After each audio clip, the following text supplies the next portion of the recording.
Hey, what's up? Mambo vipi? Karibu sana kwenye DJI. Karibu nikupe stories za town, another day, another time.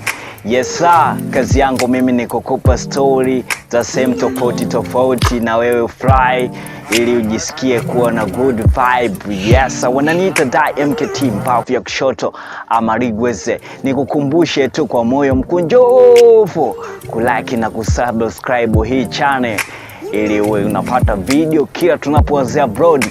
Yes, nikukaribishe kwenye simulizi kamili. Sina maneno mengi, yani sina mbambamba. Yes.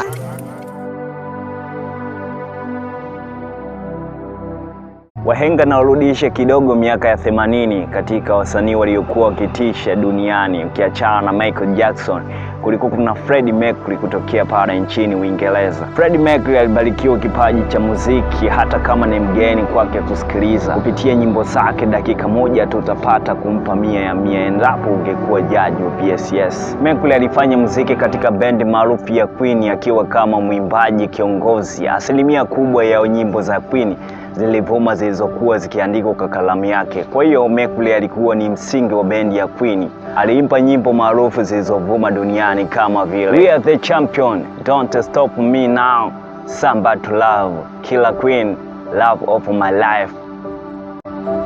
Historia ya maisha ya Freddie Mercury inaeleza kuwa alizaliwa Zanzibar mwaka 1946. Jina lake la kuzaliwa ni Falcon Busal, ila alibadili baada ya kuingia kwenye muziki.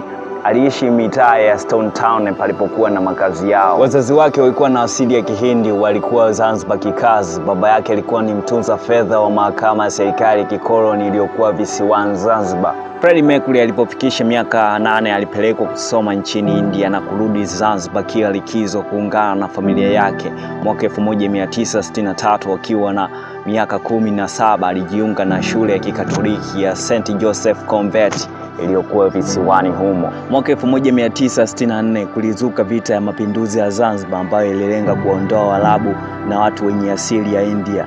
Mercury na familia yake waliondoka kisiwani hapo na kuelekea nchini Uingereza, na inaelezwa kuwa hakuwahi kurudi tena Zanzibar toka mwaka huo.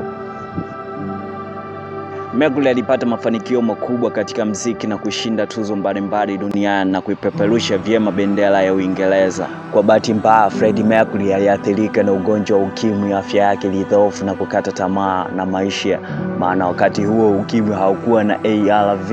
Freddie Mercury alipata ukimwi kwa zinaa. Inaelezwa kuwa alikuwa na uhusiano wa kimapenzi ya muda mrefu na mwanamke anaitwa Mary Austin, ila baadaye waliachana na kuingia kwenye mapenzi ya jinsia moja, ndipo alipoambukizwa ugonjwa huo. Freddie baada ya kupata ukimwi akawa karibu na mpenzi wake wa zamani Mary Austin. Alimuita kuwa ni mpenzi wa maisha yake. Alimwachia urithi wa fedha nyingi pamoja na nyumba yake ya kifahari iliyokuwa London.